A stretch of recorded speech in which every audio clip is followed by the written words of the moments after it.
교득이 아니라 합독. 한 마음으로 시작. 좁은 문으로 들어가라. 멸망에로 인도하는 문은 크고 그 길은 넓고 그리 들어가는 자가 많고 생명으로 인도하는 문은 좁고 길이 협착하여 찾는 자가 적으리라. 아멘. 기도하겠습니다. 하나님 아버지 감사합니다. 하나님, 제가 오늘 주님 앞에 찬양하면서 참 주님의 한없으신 그 은혜와 사랑을 노래하고 주님을 높이고 경배할 수 있는 시간을 주셔서 감사합니다. 하나님, 정말 주님께서 나를 붙들어 주시고 세워주시고 불러주시고 또 지금까지 함께해 주심을 감사합니다. 저희들의 마음을 겸손하게 해주시고 정직한 영을 부어주셔서 오늘 이 시간에 하나님 말씀 앞에 설 때 올바르게 판단하고 결정할 수 있는 능력을 성령님의 기름 부으심을 허락하여 주시옵소서. 감사하며 예수 그리스도의 이름으로 기도합니다. 아멘. 여러분, 미국의 벤자민 프랭클린 대통령 아시죠? 그 대통령의 영부인께서 이런 말씀을 하셨답니다. 들어보십시오. 선택의 과정은 죽을 때까지 하는 것이고 그 선택은 전적으로 자신의 책임이다. 무슨 말입니까? 우리의 모든 인생 가운데 수없는 선택의 순간에 놓여지게 된다는 것이죠. 무엇을 입어야 될지 또 무엇을 먹어야 될지 이런 사소한 선택의 순간부터 우리의 진로를 놓고 또한 배우자를 놓고 진지한 선택을 해야 할 때도 있습니다. 여러분, 그 선택에 대한 책임은 어느 누가 지어주지 않습니다. 그 선택에 대한 책임은 바로 내가 져야 합니다. 여러분, 저와 여러분들의 신앙도 마찬가지예요. 교회에 나오다 보니까 저절로 주님을 믿는 것도 아니고요. 어쩌다 보니 예수님의 제자가 된 것도 아닙니다. 우리의 선택으로 믿는 것이고 그 선택으로 인해 주님을 따르고 주님의 말씀에 순종하는 것입니다. 존 스타트 목사님이라는 분이 계시는데 그분께서 기독교의 기본 진리라는 책을 쓰셨어요. 이 책 말미에서 목사님께서 결단의 중요성을 강조하십니다. 한번 들어보시겠습니까? 그리스도인이 되기 위해 결단이 필요하다는 생각은 대부분의 사람들에게 생소한 것이다. 어떠한 사람은 자신이 기독교 국가에서 태어났기 때문에 이미 그리스도인이 되었다고 생각한다. 또 어떤 사람은 자신이 기독교적 양육을 받았고 그리스도인의 신조와 행동 기준을 받아들이라는 교육을 받았으므로 더 이상 필요한 것이 없다고 생각한다. 자, 그 다음이 중요합니다. 들어보십시오. 그러나 이러한 내용과는 상관없이 책임을 감당할 수 있는 모든 성인은 그리스도를 받아들이거나 거부하는 결단을 해야 한다. 이것도 저것도 아닌 중간 상태에서 머물 수는 없다. 자기 자신도 모르게 기독교로 빠져들 수 없다. 또 어떤 누구도 그 문제를 대신 해결해 줄 수 없다. 반드시 스스로 결단해야 한다. 여러분, 선택과 결단을 강조하는 것 아니겠습니까? 주님께서도 성경 여러 곳에서 이 선택에 대해서 수도 없이 말씀하셨어요. 인간에게 선택의 여지를 하나님께서는 남겨주셨습니다. 그 중에서 신명기 30장 19절 말씀 보니까 내가 생명과 사망과 복과 저주를 네 앞에 두었은즉 너와 내 자손이 살기 위하여 생명을 택하고. 하나님께서 먼저 이스라엘 백성에게 사랑의 행동을 보이셨죠. 그리고는 이스라엘 백성들 앞에 생명과 사망을 두셨습니다. 그리고 이스라엘 백성들에게 그것들 중에 하나를 선택하라, 이렇게 지금 말씀하시고 있어요. 저와 여러분들이 잘 아는 말씀 계시록 3장 20절도 마찬가지예요. 볼지어다 내가 문 밖에 서서 두드리노니 누구든지 내 음성을 듣고 문을 열면 내가 그에게로 들어가 그와 더불어 먹고 그는 나와 더불어 먹으리라. 예수님께서 먼저 찾아오십니다. 인간의 마음에 똑똑똑하고 노크를 하세요. 그리고는 인간에게 선택의 여지를 남겨두십니다. 이 선택에 따라 예수님을 따르는 자들이 있는가 하면 반면에 예수님에게 등을 돌리는 자들이 있어지게 된다는 사실이죠. 아울러 그 선택에 대한 책임은 루즈벨트 대통령 부인께서 말씀하신 것처럼 선택한 자들에게 주어지게 된다는 것입니다. 여러분, 오늘 본문도 저와 여러분들을 선택의 교차로 앞으로 인도합니다. 제가 다시 한번 읽겠습니다. 13절에서 14절. 좁은 문으로 들어가라. 멸망으로 인도하는 문은 크고 그 길이 넓어 그리로 들어가는 자가 많고 생명으로 인도하는 문은 좁고 길이 협착하여 찾는 자가 적음이라. 여러분, 이 말씀을 가만히 잘 보시면요, 좁은 문으로 들어가라 이렇게 예수님께서 명령하신 후에 그 뒤에 언급되어지는 내용들이 철저한 대조를 이루는 것을 확인할 수 있습니다. 좁은 문과 넓은 문, 좁은 길과 넓은 길과 협착한 길, 그리고 그곳에 들어가는 자의 수도 적고 많고, 또 그 선택의 목적지가 생명과 죽음, 이렇게 두 종류로 뚜렷하게 구분되어짐을 저와 여러분들이 확인할 수 있다는 거예요. 여러분, 교차로 앞에서의 우리의 선택과 결정은 의외로 단순합니다. 둘 중에 하나예요. 수많은 문과 길이 있는 것이 아니에요. 내가 선택할 수 있는 길과 문은 둘 중에 하나. 이 선택과 결단에 따라 우리가 가는 길도 달라지게 될 것이며 우리가 도착하게 되는 목적지 또한 달라지게 될 것입니다. 이 한 번의 선택이 여러분들의 평생, 아니 영생을 좌지우지할 수 있다는 거예요. 그래서 저는요, 오늘 본문 말씀을 통해서 좁은 문 그리고 협착한 길을 중심으로 하나님의 말씀을 나누려고 생각하고 있습니다. 이것의 반대는 살펴볼 것도 없죠. 바로 넓은 문과 넓은 길이기 때문에. 그래서 저는요, 좁은 문이 무엇인지, 그리고 아울러 좁은 문으로 들어간다는 말은 무엇을 의미하는지, 또 협착한 길이 의미하는가 무엇인지를 여러분들과 함께 살펴보려고 합니다. 부디 바라기는 저와 여러분들의 현재 모습이 어느 위치에 있는지를 분별하기를 간절히 소망합니다. 자, 먼저 알아보고 싶은 것 첫 번째요. 예수님께서 말씀하시는 이 좁은 문이 과연 무엇이냐는 거죠. 오늘 본문 말씀 보니까 제가 여러분들에게 좀 전에도 말씀드린 것처럼 저와 여러분들이 선택할 문은 아주 단순해. 수십 가지의 문이 있는 것이 아닙니다. 단 두 개의 문이 존재할 뿐이에요. 하나는 무슨 문? 좁은 문. 다른 하나는 넓은 문. 여러분, 이 두 문이 동일하게 주장하는 것이 무엇입니까? 자신의 문만이 저와 여러분들을 유일한 구원으로 이르는 문이라고 주장합니다. 여러분, 생각해 보십시오. 문 표지에 커다랗게 이 문은 지옥으로 망하는 길로 인도하는 문이라고 대문짝게 써놓으면 어느 누가 그 문으로 들어가려고 노력하겠습니까? 좁은 문이든 넓은 문이든 그 문들은 아주 동일하게 이 문이야말로 영원한 생명, 천국으로 이룰 수 있는 유일한 문입니다. 이 문이야말로 하나님의 크신 영광, 축복으로 인도하는 문입니다 라고 주장하고 있다는 거예요. 그런데요, 오늘 본문 말씀 보니까 예수님께서는 어느 문에 손을 들어주고 계십니까? 13절에 좁은 문으로 들어가라. 14절에 생명으로 인도하는 문은 좁다. 여러분, 이 말씀은 아주 강력한 명령의 어조입니다. 나중에 들어가라는 말도 아니에요. 지금 당장 그 좁은 문에 들어가라는 예수님의 강력한 명령입니다. 여러분 다 아시는 것처럼 이 좁은 문은요, 바로 누구를 의미하냐면 예수 그리스도를 의미해요. 요한복음 10장에서 우리가 이 부분을 쉽게 확인할 수 있는데요, 요한복음 10장에서는 양의 무리를 비유로 말씀해 주시는 장면이 나와요. 7절 말씀 한번 보니까 나는 양의 문이라. 아시는 것처럼 양이 그 우리에 들어가기 위해서는 어떻게 해야 됩니까? 바로 그 문을 통과해야 합니다. 그 문을 통과해야 그 우리 안에 안전하게 거할 수 있어요. 예수님께서는 그 문을 바로 당신이라고 가르치셨습니다. 다른 문은 없다는 거죠.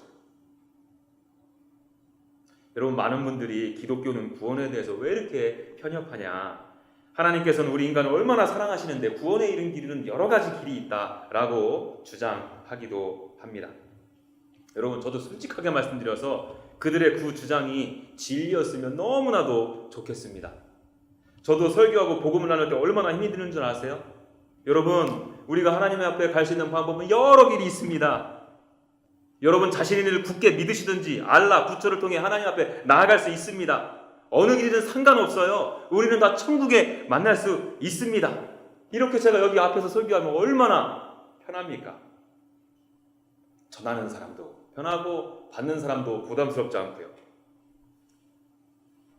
여러 사람들에게 쿨하게도 보이잖아.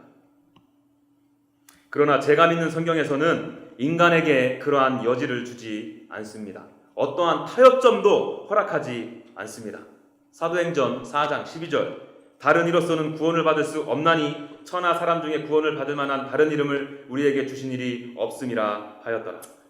요한복음 14장 6절, 예수께서 이르시되 내가 곧 길이요 진리요 생명이니 나로 말미암지 않고는 아버지께로 올 자가 없느니라. 디모데전서 2장 5절, 하나님은 한 분이시요 또 하나님과 사람 사이에 중보자도 한 분이시니 곧 사람이신 그리스도 예수라.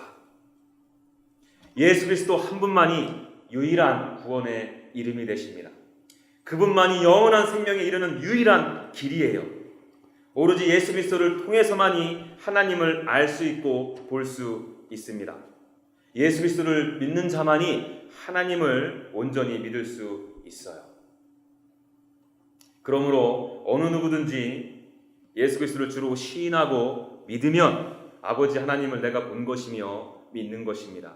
하나님의 자녀가 되고 하나님의 나라에 들어갈 수 있는 것입니다. 이것이 바로 성경의 약속이에요. 그런데 여러분, 제가 여러분들하고 한 가지 생각해 보고 싶은 게 있어요. 오늘 본문 말씀을 보시면 왜 예수님을 통해 들어가는 그 문을 좁다라는 표현을 쓰셨는가라는 것입니다. 이거 생각 안 해보셨어요? 왜 그렇습니까? 예수님은 구원의 문을 아주 활짝 열어놓으셨거든요. 이 세상을 너무나도 사랑하셔서 오셨으며 십자가를 지셨습니다. 누구든지 믿기만 하면 그 문을 열고 들어갈 수 있다니까요. 그런데 왜 그 문을 좁다라고 표현하셨을까? 예수님께서 설마 우리를 골탕 먹이려고 그러진 않을 거 아니에요. 여러분 잘 들으세요. 그만큼 구원받기가 쉽지 않을 뿐더러 구원받는 이가 적기 때문이에요. 오늘 본문 말씀의 병행 구절인 누가복음 13장에서 우리가 어렵지 않게 확인할 수 있습니다. 어떤 이가 예수님에게 물어보죠. 주여, 구원받는 자가 적으니까. 여러분, 여기서 적다라는 원어는요, 우리 마이크로웨이브 되게 조그만 거 얘기할 때 마이크로 그 얘기하는 거 있죠? 바로 그 단어의 어원이에요. 그러니까 무진장 적다, 없다라는 의미입니다. 여러분, 이 질문을 왜 성경 기자는 기록했으며 하나님께서는 이것을 기록되어지도록 허락하셨을까? 구원받는 자가 적다는 것을 암묵적으로 드러내고 있는 거예요. 여러분, 예수님의 대답을 들어보십시오. 더 확실해집니다. 누가복음 13장 24절, 좁은 문으로 들어가기를 힘쓰라. 내가 너희에게 이르노니 들어가기를 구하여도 못하는 자가 많으니라. 여러분, 여기 이 말씀 보십시오. 들어가는 자가 많지 않다? 이 말은 들어가는 자가 적다는 말 아닌가? 더 충격적인 선언이 무엇입니까? 그들은 들어가기를 구했답니다. 그들은 들어가기를 원했대요. 그럼에도 들어가는 자가 적다라고 말씀을 하시고 있습니다. 그렇다면 왜 좁은 문에 들어가지 못하는 사람이 많을까? 좁은 문으로 들어가기를 힘쓰지 않기 때문입니다. 24절 보겠습니다. 좁은 문으로 들어가기를 힘쓰라. 여러분, 여기 나오는 힘쓰다라는 단어를 원어로 보게 되면 고뇌하다, 진지하게 노력하다라는 뜻이 있어요. 그러니까 좁은 문으로 들어가기를 힘쓰지 않는다는 것은 좁은 문 앞에서 고민하지 않는다는 거예요. 그 문으로 들어가기 위해 앞으로 치루어야 할 대가를 깊이 생각하지 않는다는 것입니다. 누가복음 14장에 보게 되면요, 예수님께서 제자들에게 얘들아, 너희들이 제자가 되기 위해서는 고민해 봐야 돼 하면서 이 말씀을 하십니다. 누가복음 14장 18절 말씀, 너희 중에 누가 망대를 세우고자 할진대 자기의 가진 것이 준공하기까지에 족할는지 먼저 앉아 그 비용을 계산하지 아니하겠느냐. 여러분, 이 말씀을 우리가 이해하기 쉽게 해서 한 가지 예를 들어 보십시다. 우리가 돈이 있어요. 그래서 집을 한 채를 집니다. 집 짓기 전에 설마 우리 그냥 마구잡이로 대충 해서 짓지 않잖아요. 철저하게 계산해야 됩니다. 내가 갖고 있는 물질은 어느 정도인가? 내가 생각하는 집을 짓는 데에는 어느 정도의 비용이 들어갈 것인가? 이 부분을 과연 내가 감당할 수 있을까? 그리고 이 집을 짓기 위해 필요한 작업 소요는 무엇이고 얼마의 기간이 필요할까? 뭐 이런 거 저런 거 따져보면서 결정하겠지요. 여러분, 마찬가지로 내가 그 좁은 문에 들어가기를 결단하기 이전에 철저한 이 비용 계산이 있어야 한다는 거예요. 내가 그 좁은 문으로 들어가고자 할 때 들여져야 할 대가가 무엇인지를 깊이 고민하고 생각해 봐야 한다는 것입니다. 여기서 잠깐, 저와 여러분들 여기서 오해해서는 안 될 것이 절대로 내 힘으로는 그 문을 들어갈 수 없어요. 그 문을 들어가기 위해서 내가 어찌 해야 된다는 말이 아닙니다. 잘 들어보십시오. 좀 전에 제가 집 짓는 이야기를 예로 들었죠. 내가 이것저것 비용을 계산한 후에 집을 짓는 것에 나의 물질, 나의 시간을 들여서 집을 짓기로 결정했습니다. 여러분, 그렇게 결정하고 집을 짓는 이유가 무엇입니까? 그 집을 짓는 것에 더 큰 가치를 부여했기 때문이죠. 내가 갖고 있는 물질보다, 시간보다 짐을 짓는 그것이 더 가치 있기에 모든 비용을 쏟아부어서 집을 짓기로 결정하고 집을 짓게 된 거예요. 여러분, 좁은 문에 들어가기 위해 힘쓴다는 말도 바로 이 말입니다. 이 세상에서 가장 귀한 주님의 가치를 발견했기에 주님을 따를 수 있는 거예요. 심지어 부모, 자식을 뒤로하고 물질, 시간, 노력 모든 것을 쏟아부어 그 주님을 따를 수 있는 것입니다. 마치 밭에 감추인 보화를 발견한 그 사람처럼요.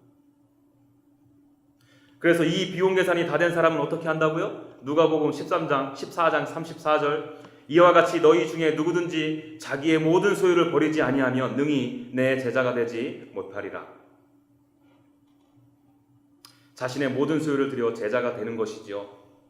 나의 모든 것을 쏟아부어 힘써 그 좁은 문 안으로 비집고 들어가는 것이지요.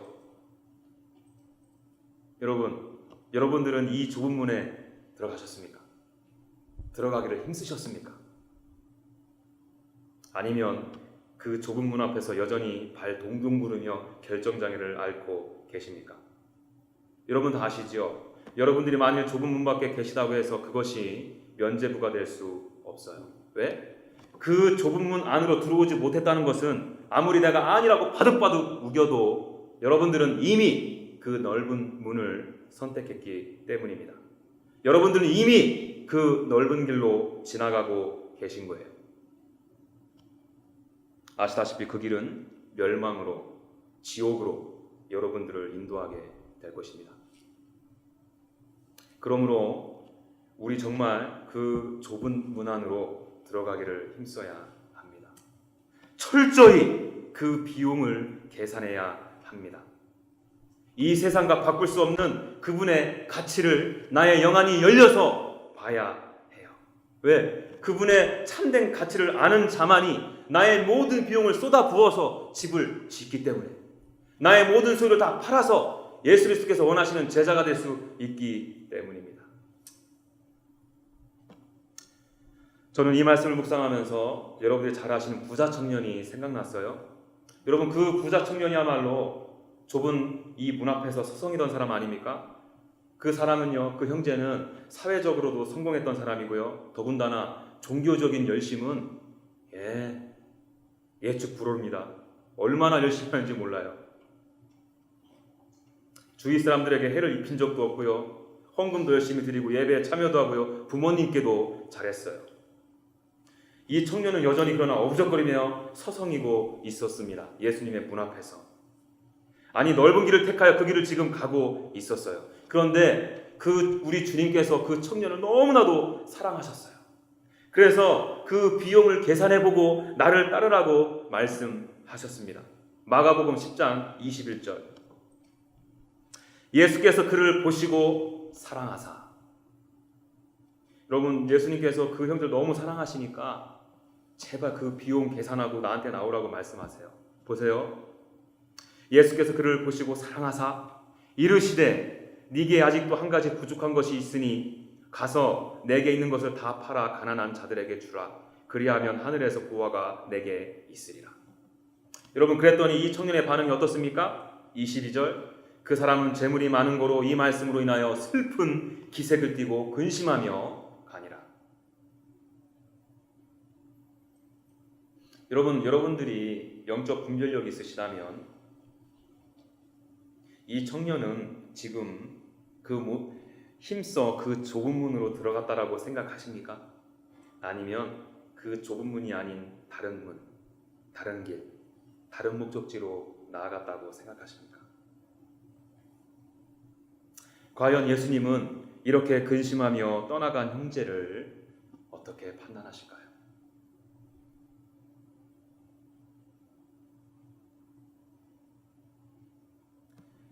앞서 말씀드렸던 것처럼 누구든지 예수 그리스도를 믿으면 그 문 안에 다 들어갈 수 있습니다. 구원의 문은 항상 크고 넓게 열려 있습니다. 예수님께서 이 세상 너무 사랑하신다니까요.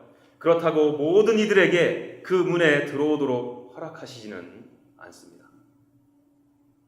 존귀하신 주님 때문에 내가 가장 가치 있게 여기고 귀하게 여기던 것을 내려놓기로 결단하고 그렇게 했을 때, 가장 아름다우신 주님 때문에 내 안에 보여지는 그 추악한 죄를 보면 너무나도 괴로워서 그 죄와 날마다 피 튀겨가며 싸우며 하나님 앞에 서기를 결단하는 자들에게 주어지는 것입니다. 생명 되신 예수님의 피와 살을 먹지 않으면 죽을 것 같은 영적인 호기심 때문에 오늘도 주님을 찾고 이 순간에도 주님을 갈망하고 그 주님 앞에 나아갈 때 이러한 자들에게 비로소 그 좁은 문 안으로 들어설 수 있도록 허용해 주신다는 거예요. 그제서야 비로소 하나님 나라에 들어가기에 합당한 믿음을 소유한 자들이 되는 것입니다. 여러분들에게는 다소 이 말씀이 충격적인 말씀으로 들릴 수도 있어요. 그리고 여러분들이 기존에 알고 계셨던 내용과는 달라서 헷갈릴 수도 있습니다. 어떤 말씀이 진리인지는 여러분들이 성경을 붙들고 씨름해 보십시오. 저는 확신합니다. 제가 오늘 여러분들에게 드린 이 말씀이 더욱더 진리에 가깝다고요. 저의 교만 아닙니다. 성경에 그렇게 쓰여 있으며 예수님께서 당신께서 사랑하시는 제자들에게 직접 하신 말씀이에요. 여러분, 이 말씀을 근거로 여러분들은 지금 어느 문에 서성이고 있는지, 어느 문에 들어가 어떠한 삶을 살고 계시는지 점검해 보십시오. 바라기는 믿음의 선택과 결단으로 그 좁은 문으로 힘써 들어가기를 간절히 소망합니다. 그 좁은 문으로 들어가는 은혜를 덧입는 저와 여러분들이 되어지기를 간절히 소망합니다. 자, 이제 우리 문 이제 알아봤으니까 길에 대해서 한번 살펴보십시다. 좁은 문을 통과했더니 그 다음 만나는 것이 무엇입니까? 바로 길. 여러분, 이 길은 넓은 길이 아니에요. 한 사람 겨우 지나갈 수 있는 아주 좁고 거친 길입니다. 이 협착한 길은요, 좁은 문을 통과하지 않고서는 절대로 들어설 수 없는 길이에요. 내가 백날 좁은 문으로 들어갔다 아무리 우겨도 결국에는 들통날 길이 바로 이 협착한 길입니다. 왜 그렇습니까? 이 길은 고난의 길이기 때문에 그렇습니다. 여러분, 이 협착하다라는 단어 안에는요, 괴롭히다, 환난을 받다라는 뜻이 있습니다. 그러니까 믿음은 환난이나 고난을 만나면 고스란히 드러나게 되잖아요. 그러니까 도저히 믿음 없으면 갈 수 없는 길이 바로 이 길, 협착한 길이거든요. 다 드러나죠. 여러분, 오늘 설교하면서 참 너무 많이 헷갈리게 해서 죄송한데요. 예수님 믿으면 복받고 평탄하고 성공하는 인생이 보장된다고 해서 여태껏 믿었는데 협착한 길을 걸어가야 한다니. 다른 종교보다는 나름 깔끔해 보여서 믿어볼까 하고 와봤는데 죽도록 고생한다니요. 여러분, 요즘 기독교 솔직히 얼마나 깔끔합니까? 일요일에 한번 전혀 예배에 대한 준비 없이 교회 한번 나가주면 끝 아니에요? 깔끔하게 옷 입고 나가서 화려한 조명 아래 음악에 취해 1시간 정도만 앉아있으면 되는 것 아닙니까? 목사님의 설교에 내 생각과 동의가 되면 고개 끄덕끄덕, 아니면 말고. 예배 후에 성도들끼리 교제할 때 나이스한 척, 예수님을 잘 믿는 척, 종교적인 언어 막 섞어가면서 대화하면 그걸로 끝. 그리고 집에 오면 그만이죠. 그나마 이젠 그 교제도 없죠. 또 어떤 분들은요, 주님 안에서 자유하다는 이유 하나로 자기 자신의 욕망을 정당화시키는데 하나님의 말씀을 얼마나 교묘하게 갖다 붙이는지 모릅니다. 얼마나 그럴싸하게 포장하는지 몰라요. 그러면서 자기 자신이 하고 싶은 대로 다 하고 갖고 싶은 거 다 가지며 점잖게 살아가면 그것이 기독교라고 생각하는 분들이 많습니다. 얼마나 깔끔해. 그렇지 않아요? 여러분, 이게 정말 예수님께서 말씀하시는 기독교 맞습니까? 협착한 길 맞습니까? 그러면서 그 길 간다고?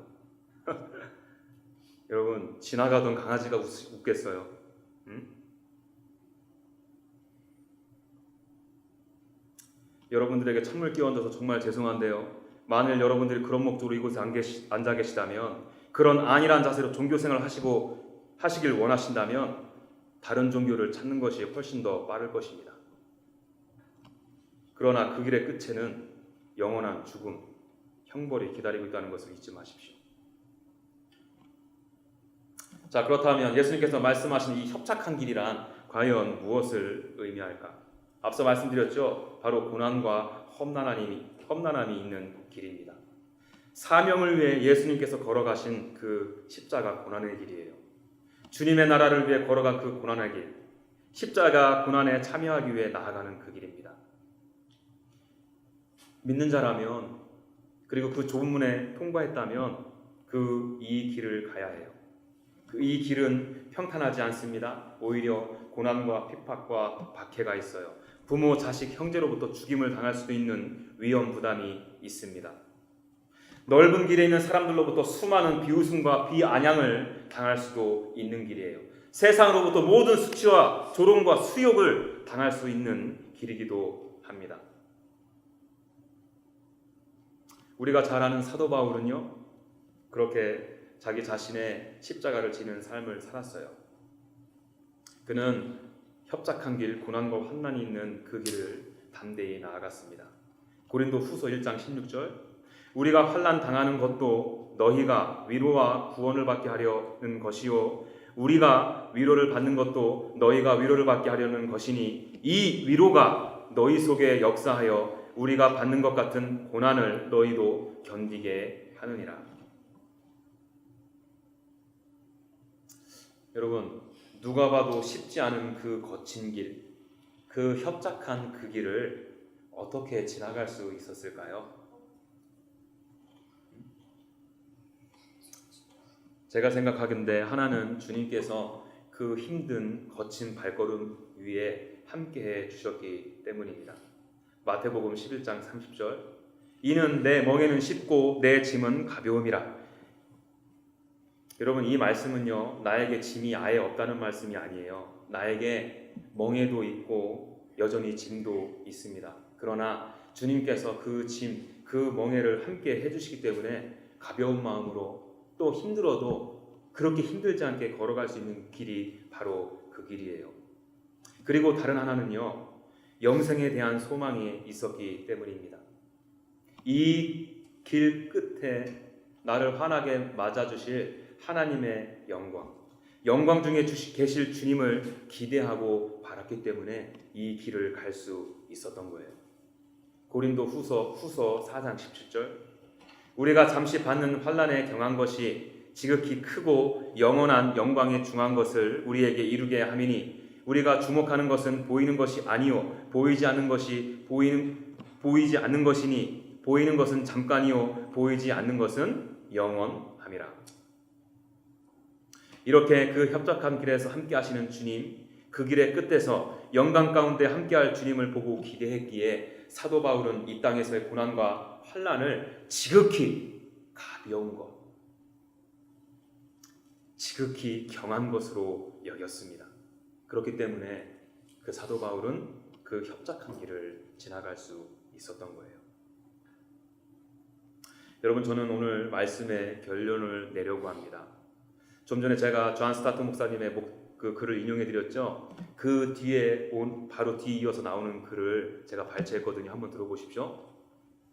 우리는 예수님의 신성에 대한 증거를 믿지 않을 수 없으며 확정적이라는데 동의할 수 있다. 예수님이 진정으로 하나님의 아들이라는데 동의할 수도 있다. 또한 그가 세상에 와서 죽으셔서 세상의 구주가 되셨음을 믿을 수도 있으며 우리는 죄인으로서 그런 구주가 필요함을 인정할 수도 있다. 그러나 이들 중 어느 하나도 우리를 그리스도인으로 만들 수 없고 이것을 다 합해도 역시 불가능하다.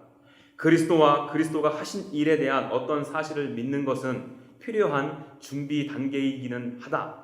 하지만 진정한 믿음이란 이러한 지적 믿음을 신뢰의 단호한 행동으로 옮기는 것을 의미한다. 지적 확신이 인격적 의탁. 여러분, 의탁이란 말이 무슨 말인지 아세요? 의지. 인격적으로 의지하는 것으로 바뀌어져야 한다. 여러분, 우리 모두는 존 스타트 목사님께서 말씀하신 대로 최소한 다 주님을 알고 믿고 있다라고 생각이 돼요. 여기 계신 분들은. 그런데 문제는요, 이 지적 믿음이 신뢰의 단호한 행동으로 옮겨져야 한다는 것입니다.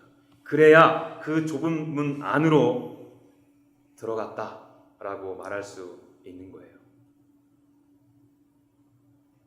이 시간에 진짜 주님께서 부어주시는 영안이 열려서 저와 여러분들이 그분의 아름다움과 가치를 보길 원합니다. 비용을 철저히 계산하십시오. 그래야 여러분들의 모든 것을 쏟아부어 그 문을 통과하시기를 원합니다. 그리고 그 십자가의 길을 걸어가십시오. 그 길은 협착합니다. 그 길은 거칠어요. 그러나 주님께서 그 길 가운데 함께해 주십니다. 그 좁은 길 끝에는 영원한 축복이 펼쳐집니다. 여러분, 넓은 길은 점점점 좁아서 끔찍한 구덩이로 우리를 다다르게 하지만 좁은 길은 점점점 넓어져 우리가 감히 상상조차 할 수 없는 하나님과 영원히 함께하는 기쁨의 교제로 이어지게 될 거예요. 여러분, 바라기는 오늘 이 시간이 그 좁은 문에 힘써 들어가는 날, 여러분들이 인생의 진정한 터닝 포인트가 되어지는 날, 그것이 오늘 이 예배 시간이 되기를 간절히 소망합니다. 우리가 그 마음으로 하나님 앞에 찬양하며 나갔으면 좋겠습니다.